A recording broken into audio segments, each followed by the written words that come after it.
వనజీవి రామయ్య జీవితం స్ఫూర్తిదాయకమని రాష్ట్ర revenue housing సమాచార పౌర సంబంధాల శాఖ మంత్రి వర్యులు పొంగులటి శ్రీనివాసరెడ్డి అన్నారు. మంత్రి ఖమ్మం ఎంపీ రామసాయం రఘురామరెడ్డితో కలిసి ఖమ్మం రూరల్ మండలం రెడ్డిగూడెంలో దివంగత పద్మశ్రీ వనజీవి రామయ్య పార్థివ దేహానికి నివాళులర్పించి వారి కుటుంబ సభ్యులను పరామర్శించారు. సందర్భంగా మంత్రి మాట్లాడుతూ వనజీవి రామయ్య మృతి చాలా దురదృష్టకరమని బాధకరమన్నారు. పద్మశ్రీ గ్రహీత వనజీవి రామయ్య మనకు కనిపించినంతగా దూరమయ్యారని, వారు చేసిన పనులు కలకాలం గుర్తుండిపోతాయన్నారు. ప్రభుత్వ పక్షాన ముఖ్యమంత్రి రేవంత్ రెడ్డి పక్షాన స్థానిక శాసనసభ్యునిగా తన పక్షాన వనజీవి రామయ్య ఆత్మ శాంతించాలని వారి కుటుంబానికి ప్రగాఢ సానుభూతిని తెలియజేశారు. మనిషి జీవించినంత కాలం చేసిన మంచి పనులే వారిని చిరస్మరణీయులని చేస్తాయని మంత్రి తెలిపారు. వనజీవి రామయ్య చేపట్టిన కార్యక్రమాలు యావత్ దేశ ప్రజలు గౌరవించే విధంగా చేశారన్నారు.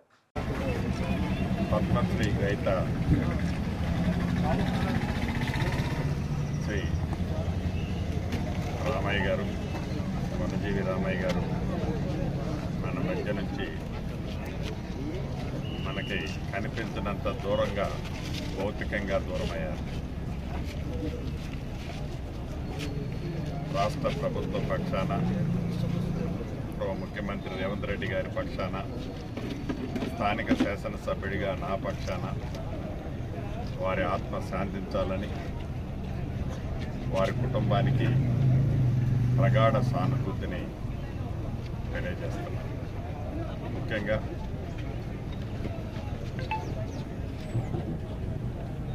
మనుషులు చాలామంది జీవిస్తారు.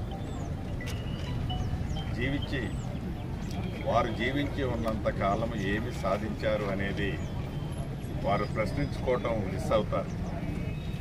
కానీ రామయ్య గారిని యావత్ దేశ ప్రజలు గౌరవించే విధంగా వారు తీసుకునే అనేక నిర్ణయాలు, ప్రధానంగా చెట్లు పెంచే కార్యక్రమంలో ఎన్ని ఇబ్బందులైనా, ఎన్ని కష్టాలు వచ్చినా, ఆర్థికంగా అనేక ఒడదొడుగులున్నా వాటన్నిటినీ అధిగమించి 1 కోటి మొక్కల పైగా ప్రత్యక్షంగా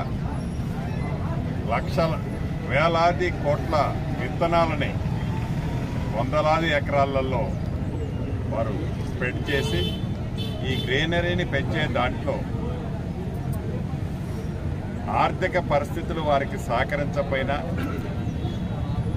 ఒక పూట తిన్నా తినకపోయినా మొక్కలు పెంచాలి అని ఈ మొక్కలతో ఉండే ప్రయోజనాలని, ఆ మొక్కలతో వచ్చే లాభాలు ప్రజలకు ఎంతుంటాయో వివరిస్తూ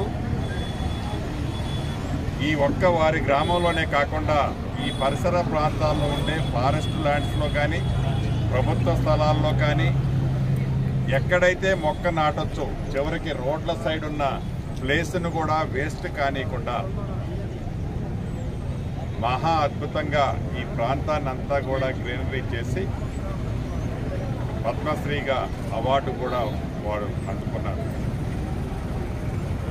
వారికి చిరకాల కోరికలు కొన్ని మిగిలాయి. వారి కుటుంబ సభ్యులు, వారి శ్రీమతి గారు ఇంతకుముందు మాట్లాడినప్పుడు చెప్పారు.